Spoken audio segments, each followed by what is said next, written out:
বাসাবাড়িতে আমরা বিদ্যুৎ বিল বাঁচানোর জন্য সোলার প্যানেলগুলো স্থাপন করি। সোলার প্যানেল স্থাপন করতে যে এটার সাথে যে কানেক্টরগুলো থাকে, অনেক ক্ষেত্রে আমরা এই কানেক্টরগুলোকে কেটে ফেলি। অনেক সময় দেখা যায় আমরা না চাইতেও আমাদের বাসায় যে টেকনিশিয়ানগুলো আসে তাদের কথা অনুযায়ী আমরা এগুলো কেটে এরপর এই তারের সাথে জয়েন দিয়ে দেই।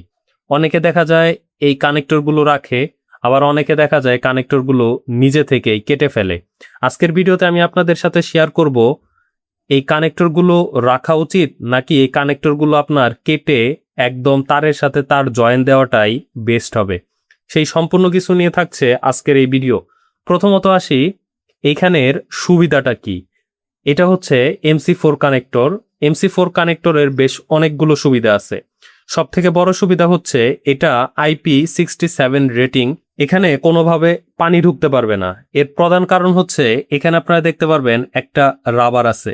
অন্যদিকে আপনারা এটা খেয়াল করলেও দেখতে পারবেন এখানেও যথেষ্ট প্রোটেক্টিভ আছে।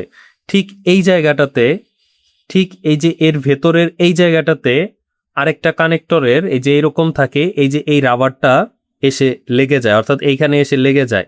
এবং এখানে রাবার থাকার জন্য বাহির থেকে ময়লা ধুলা বালি কোনো কিছুই ঢুকতে পারে না। যার জন্য ভিতরে যে কানেকটিভ নবটা আছে বা কানেকটিভ একটা স্টিল আছে, সেটাতে কোনোভাবে ময়লা বা পানি ঢুকতে পারে না। না ঢুকার কারণে এখানে অক্সিডেশন বা মরিচা পড়ে না। সেকেন্ড আরেকটা রিজন হচ্ছে এই কানেক্টরগুলো একদম লকের মতো লেগে থাকে। আপনারা এখানে দেখতে পাচ্ছেন এই যে এইরকম একটা মাথা থাকে এবং অন্য ক্ষেত্রে হচ্ছে এইরকম একটা মাথা থাকে। এই মাথাটাই এখানে যে লেগে যায়, অর্থাৎ আরেকটা কানেক্টরের, এইটা তো আর এখানে লাগানো যাবে না, কারণ এই দুইটা হচ্ছে সেপারেট, একটা প্লাস আরেকটা হচ্ছে মাইনাস। তো এখানে যে এমন ভাবে লেগে যায় তখন এটার কোনোভাবেই নড়াচড়া আপনি করতে পারবেন না, অর্থাৎ এখানে একটা লকের মতো লেগে যায়। এই যে আপনারা এখানে দেখতে পাচ্ছেন এখানে যে এই লকটা আটকে যায়, তখন এটা যথেষ্ট পরিমাণ শক্তপোক্ত থাকে এবং হালকা নাড়াচাড়া বা বেশি নাড়াচাড়াও যদি কোনোভাবে লেগে যায় তাহলে এখানে লুজ কানেকশন হবে না। লুজ কানেকশন না হলে এখানে কোনোভাবে আগুন ধরা বা কোনোভাবে এম্পিয়ার লসের মতো ঘটনাও ঘটবে না। এর জন্য বলা যায় MC4 কানেক্টরগুলো অবশ্যই ব্যবহার করা উচিত। এর সাথে আরও একটা জিনিস আপনাদেরকে বলবো, যখন আপনারা এই প্যানেলগুলো ইউজ করবেন, আপনাদের প্যানেলের ওয়াট যখন বাড়বে এবং প্যানেলের ওয়াট বাড়ার সাথে সাথে এখানে কিন্তু এম্পিয়ারের পরিমাণটাও বেড়ে যায়। যখন এম্পিয়ারের পরিমাণ বেড়ে যায় তখন ছোট একটা লুজ কানেকশনের মাধ্যমে কিন্তু আপনাদের প্যানেলটাও পুড়ে যেতে পারে বা এই তারগুলো পুড়ে যেতে পারে। এজন্য এনশিওর করতে হবে যেন আপনার কানেকশনটা কোনোভাবেই লুজ না থাকে।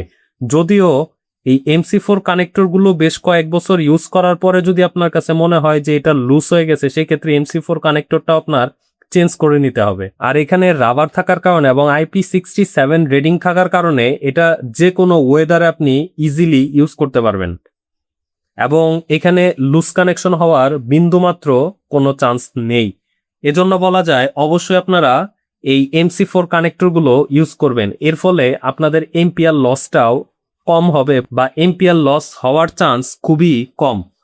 অন্যদিকে এই MC4 কানেক্টরগুলোর বেশ একটা অসুবিধা আছে। অসুবিধা হচ্ছে এটা আসলে সব জায়গায় খুঁজে পাওয়া যায় না, যার জন্য বাধ্য হয়ে কেটে লাগাতে হয়, অথবা যে টেকনিশিয়ান আসে সেই টেকনিশিয়ান তার সময় বাঁচানোর জন্য বলে দেয় আপনি এটা কেটে লাগিয়ে দেন, কোনো সমস্যা হবে না। এই MC4 কানেক্টর ব্যবহার করার এই হচ্ছে একটা অসুবিধা। সেই সাথে অসুবিধার মধ্যে একটা সুবিধা বলি, এই MC4 কানেক্টরগুলো কিন্তু খুব সহজে ইজিলি খোলাও যায় এবং লাগানোও যায়। খোলা এবং লাগানো নিয়ে আপনাকে বেগ পোহাতে হবে না, জাস্ট আপনার ট্রিক্সটা জানলে আপনি ইজিলি এটা খুলতে এবং লাগাতে পারবেন। এরপর চলে আসি, আপনি যদি এটা কেটে এই MC4 কানেক্টরগুলো কেটে যদি আপনি লাগাতে চান তাহলে আসলে সমস্যাটা কি হবে।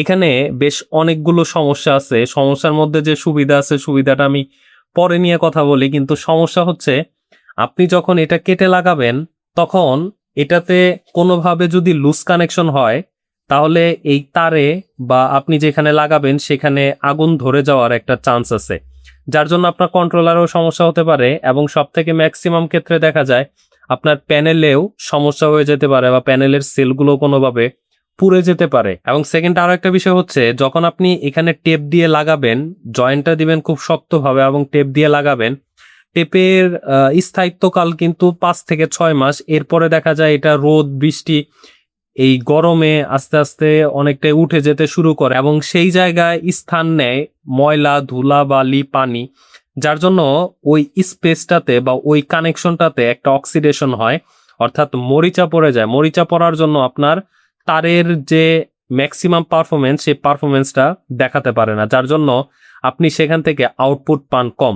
অনেকেই প্রশ্ন করেন, অনেকেই কমেন্ট করেন যে ভাইয়া আমার এইখানে আমরা আউটপুট খুবই কম পাচ্ছি। আপনি অবশ্যই এরকম স্ট্যান্ডার্ড মানের বা ইন্টারন্যাশনাল মানের যে MC4 কানেক্টরগুলো আছে, আপনারা অবশ্যই সেই MC4 কানেক্টরগুলো ইউজ করবেন। MC4 কানেক্টর ইউজ করলে আপনাদের যে পাওয়ার লস, এটা হওয়ার চান্সেসটা খুবই কম, খুবই কম।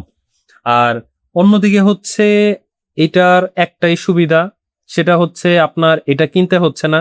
এটার বাজারে মূল্য হচ্ছে 120 টাকা, 150 টাকা, 180 টাকা, অর্থাৎ আপনি একটা সিঙ্গেল পেয়ার পাবেন, এইরকম একটা পাবেন এবং সেই সাথে এইরকম পাবেন। তো এই একটা সেট বা একটা পেয়ারের দাম হবে আপনার 180, 200, অনেকে 250 টাকাও বিক্রি করে। অনেকে এই খরচটা বাঁচানোর জন্য মূলত এটা কেটে ফেলে এবং অনেকে তাদের এলাকাতে না পাওয়ার কারণে এটা কেটে ফেলে এরপরে জোড়া দেয়। তো এটাই হচ্ছে এটার সুবিধা। আপনি 150, 200 টাকা বা 250 টাকা বাঁচাতে পারবেন, সাথে সাথে আপনি ইনস্ট্যান্ট জোড়া দিতে পারবেন। এটাই হচ্ছে কেবল কানেকশনের একটা সুবিধা। এছাড়া আমি আর কোনো সুবিধা দেখি না, তবে এটাতে অসুবিধা অনেক বেশি। ভিডিওর লাস্টে আমি আপনাদেরকে আরো একটা কথা বলে দেই, অনেক কোম্পানি এই MC4 কানেক্টরগুলো, এই যে প্যানেলের সাথে যে কানেক্টরগুলো আসে, এই কাটাটাকে তারা সমর্থন করে না। তো এই MC4 কানেক্টর কাটার জন্য যদি প্যানেলে কোনো সমস্যা হয় বা আপনি যদি এই কানেক্টরটা কেটে ফেলেন, আপনি যদি সাপোজ এই কানেক্টরটা কেটে ফেলেন, তাহলে আপনার ওয়ারেন্টিটা বাদ হয়ে যেতে পারে। এটা অনেক কোম্পানি আপনাকে বলবে না, কিন্তু আপনি ওয়ারেন্টি ক্লেম করার সময় এই ঝামেলাটা পোহাবেন। এজন্য অবশ্যই আপনারা, আমার রেকমেন্ডেশন হচ্ছে অবশ্যই আপনারা এই MC4 কানেক্টরগুলো রাখবেন। MC4 কানেক্টর দিয়ে আপনারা কানেক্টেড করবেন। এই কানেক্টরগুলো জোড়া দেওয়ার সময় একটা ক্লিপ মেশিনের দরকার হয়, তো এটা আসলে অনেকের কাছে থাকে না, থাকবে না, এটাই স্বাভাবিক। তো আপনাদের কাছে যে প্লাস আছে সেটা দিয়ে আপনারা এটাকে তারটাকে কানেকশন করতে পারবেন, জোড়া দিতে পারবেন MC4 কানেক্টরের ভিতরে। এটা আপনারা দেখতে পারবেন একটা স্টিলের মতো দেখা যাচ্ছে। তো এটার সাথে আপনাদের তারটাকে জয়েন দিতে হবে, যে আপনারা দেখতে পারবেন ওইখানে তারটাকে আপনাদের জয়েন দিতে হবে।